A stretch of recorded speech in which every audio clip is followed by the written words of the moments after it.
We're live. Yep. Good afternoon. Will sergeants please start their recordings?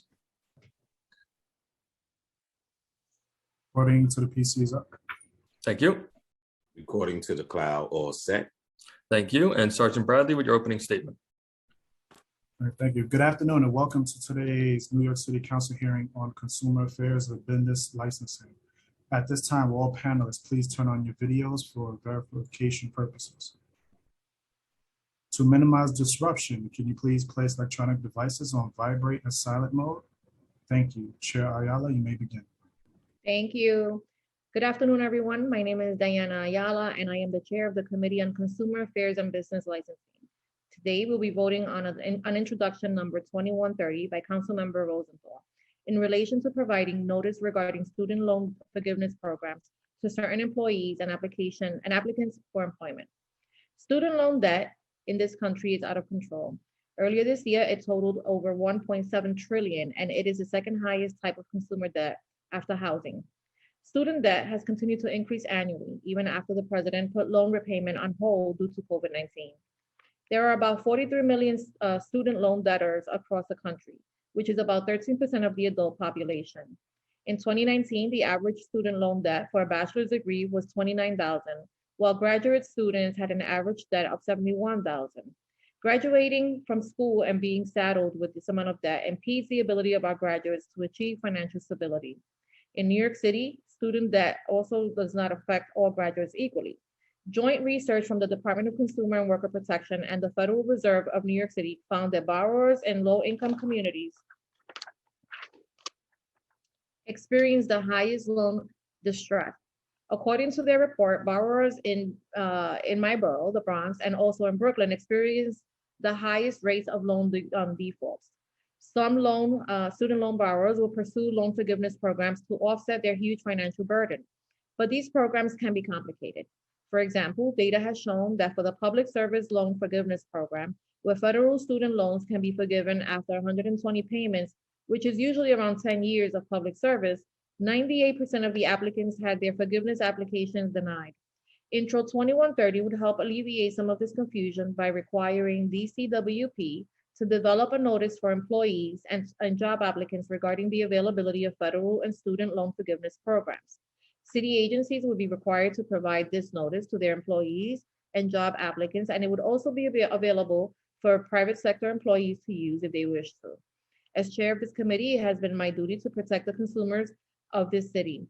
Insurmountable student debt has impeded New Yorkers from ever achieving financial stability and is a consumer protection issue. And I am proud that we are taking this action today to ensure that New Yorkers are educated and aware of available programs to help alleviate this burden. I urge my colleagues to vote aye on this important bill, which will enhance the financial stability and wellness of the residents in this city. I would like to turn it over to Councilmember Rosenthal to make a statement on her bill. Thank you so much, Chair Ayala. I appreciate your introduction, your support of this bill, holding the hearing and passing this legislation. My pronouns are she and her. You know, a few years ago, a staff member in my office who owed over $40,000 in student loans figured out that she qualified for public service loan forgiveness, although she had never been made aware of this fact by her employer, the City of New York. This staffer worked in government for some time before she began the application process to enter the federal loan forgiveness program. I'm grateful she did and that she has remained in public service. We all know that student loan debt is essentially crushing millions of Americans. The debt that so many Americans, New Yorkers included, are carrying fundamentally prohibits them from building long-term careers in public service because their salaries simply cannot sustain the loan payments. In order to recruit and keep our best and brightest, the least we can do is make them aware of the financial relief available to them. My legislation we are voting on today, Intro 2130, will ensure that all city employees are automatically informed if they're eligible for public student for public service loan forgiveness, either a federal or a state program.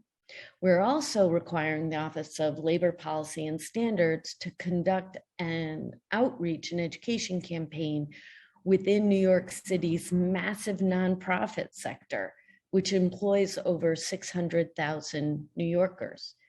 The timing of this bill is critical. To date, successfully obtaining public service loan forgiveness has not been a straightforward process, and the opportunity to obtain forgiveness has not been widely publicized. The Biden administration is taking steps now to make the federal public service loan forgiveness program more accessible so that a much larger number of public sector and nonprofit workers can qualify for debt relief. The changes underway could assist roughly 550,000 borrowers in New York City. My bill is a simple step forward to close an information gap, ensuring that nearly 1 million employees know that they may be able to eventually cancel their student debt, and it will encourage more of them to pursue this option. I want to also send a clear message that supports the growing movement across our country to cancel a large portion of student debt entirely.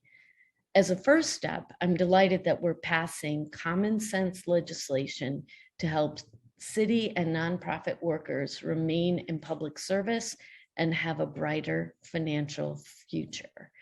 I really want to thank Jackie Buzales for drafting this bill. I'd also like to thank the committee staff for their hard work. Of course, Speaker Johnson and Jason Goldman, along with my chief of staff, Cindy Cardinal, my outgoing legislative director, Madhuri Shukla, and my communications director, Sarah Crean. Thank you again, Chair Ayala, for all of your support.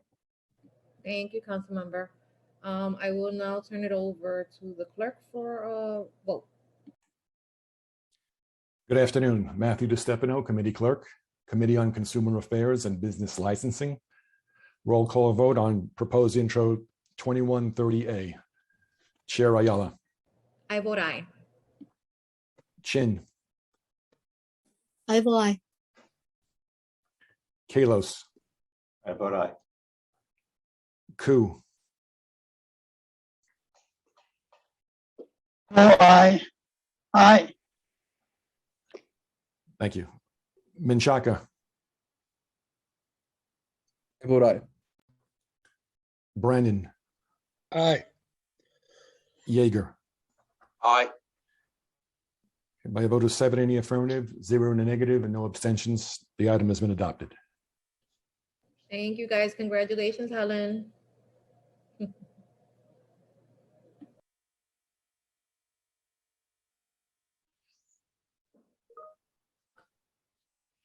Chair, I believe we can close.